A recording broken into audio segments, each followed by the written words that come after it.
All right, new Miami offensive coordinator Frank Smith is super excited to be working with Tua Tagovailoa. The Dolphins reportedly in that Deshaun Watson conversation, but Smith says, no. Tua is his guy. Here's the quote from him. His patience with things and what we're going to be able to do is going to be really, really cool. And now, as we're getting into it every week, more and more tape, we get more and more excited. Now, look, that's in Sports Illustrated. If they bring Mike Gesicki back, they've got Jalen Waddle. JJ, there's some good pieces here in Miami, and a nice vote of confidence from the OC. That seems to be the theme here. We're getting votes of confidence all around. Yeah.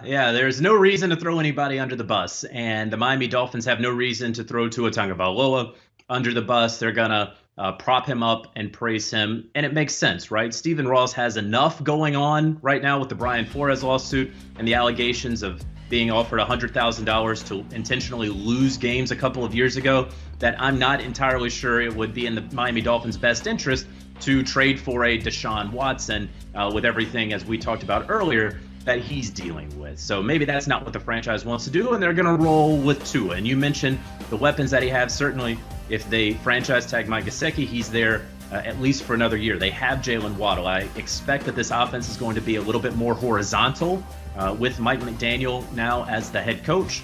And they have about $60 million in cap space. So where are they going to use those resources? Certainly you want to up front with the offensive line, one of the worst offensive lines in the NFL up there with the Cincinnati Bengals and the Carolina Panthers, or down there, I should say. And then also you can add a wide receiver if one of those top wide receivers ultimately becomes available via free agency. If the Chargers don't franchise tag Mike Williams, if somehow Devontae Adams finds himself a free agent, which I do not believe there's any possibility of happening. So the Dolphins have cap room. They have cash to work with. They can add to this team, but it starts up front protecting Tua Tagovailoa, maybe to Teron Armstead, an impending free agent out of New Orleans. And then you start adding to his arsenal of weapons to add a wide receiver alongside Jalen Waddle.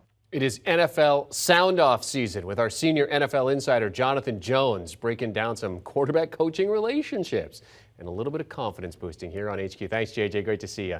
Here's the offseason schedule as we are into the franchise tag window this week. The scouting combine, of course, coming up next week, and CBS Sports HQ will be there.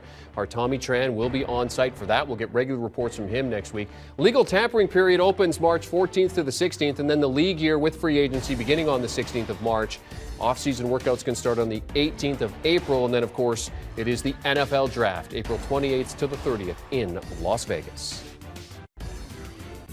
Do you want a sports network that delivers everything that matters about the game? The highlights, the picks, the instant analysis, no yelling, no fake debates, no politics.